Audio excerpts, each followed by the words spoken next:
আমরা যে তালিকাটা পাচ্ছি সেটা ভ্যালিড তালিকা।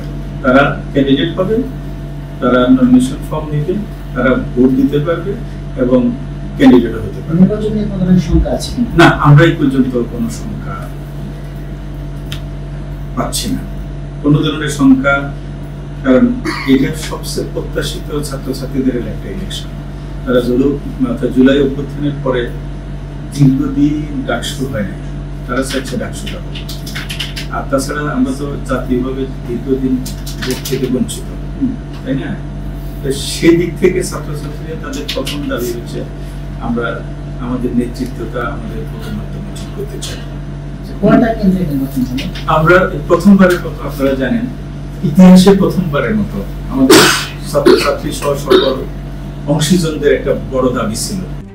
RICL TMX, যুগের পর যুগ স্থাপনা থাকে মজবুত, যে আমরা হলে ভোট দিতে যাব না।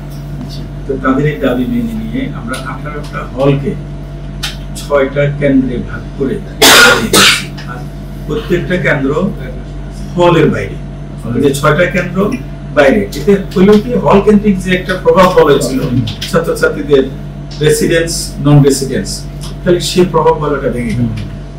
সাপোজ কার্জন হল ভোট কেন্দ্র, সেখানে আর কোনো ধরনের কারো একক দাবি করার কোনো সুযোগ নেই। হ্যাঁ, ওখানে যে শহীদুল্লাহ হল, অমর একুশ হল, FH হল, যাদের এক জায়গায় এসে ভোট দেওয়ার সুযোগ পাচ্ছে, সেখানে কেউ বলতে পারবে না এটা আমার হল, কারণ সেটা তারও কার্জন হল, যে নন রেসিডেন্স তারও কার্জন হল। তারা এখানে ক্লাস করে, পরীক্ষা দিয়ে তাদের ডিগ্রি নেই এখান থেকে, এককভাবে দাবি করার কোনো সুযোগ নেই। সাপোজ সিনেট ভবনে ভোট দিবে আশেপাশে ওদিকের হল থেকে এসে, তাহলে কেউ বলতে পারবে না এখানে আমার হল, আমার প্রভাব, আমার ইত্যাদি, এটা বলার সুযোগ নেই। এটা তাদের সকল ছাত্রছাত্রী প্লাস অংশীদারদের এটা দাবি ছিল যে অন্তত হল থেকে নিয়ে আসলে হলের যে কাহিনী প্রভাব স্বার্থ, সেখান থেকে অন্তত মুক্ত হতে পারবে এবং নন রেসিডেন্স যে সকল ছাত্রছাত্রীরা আছে তারা নির্ভয়ে এসে ভোট দিতে পারবে। তো সেটা আমরা সেই ব্যবস্থা করি।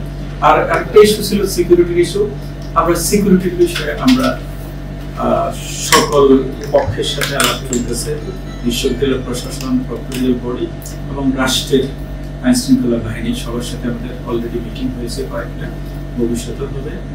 আর আপনি জানেন ঢাকা বিশ্ববিদ্যালয় তো এটা সর্বজনতার বিশ্ববিদ্যালয়, এটাকে আপনি হুট করে সিল করে দিতে পারেন। এটার সাথে পুরো ঢাকা শহরের ট্রাফিক সিস্টেম জড়িত।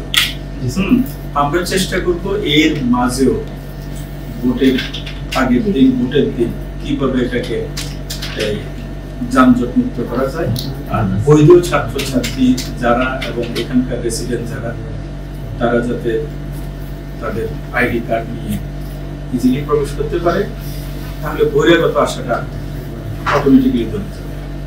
আর আমাদের আইন শৃঙ্খলা বাহিনী পর্যাপ্ত ব্যবস্থা থাকবে যাতে কোনো ধরনের না ঘটে। বিশ্ববিদ্যালয় শিক্ষকদের অনেকের উপস্থিতি থাকবে সেখানে। আমরা আশা করতেছি ছাত্রছাত্রীর নির্ভয়ে তাদের কাঙ্ক্ষিত যে ভোটাধিকার সেটা প্রয়োগ করে তাদের প্রিয় নেতা তারা সিলেক্ট করতে পারবে।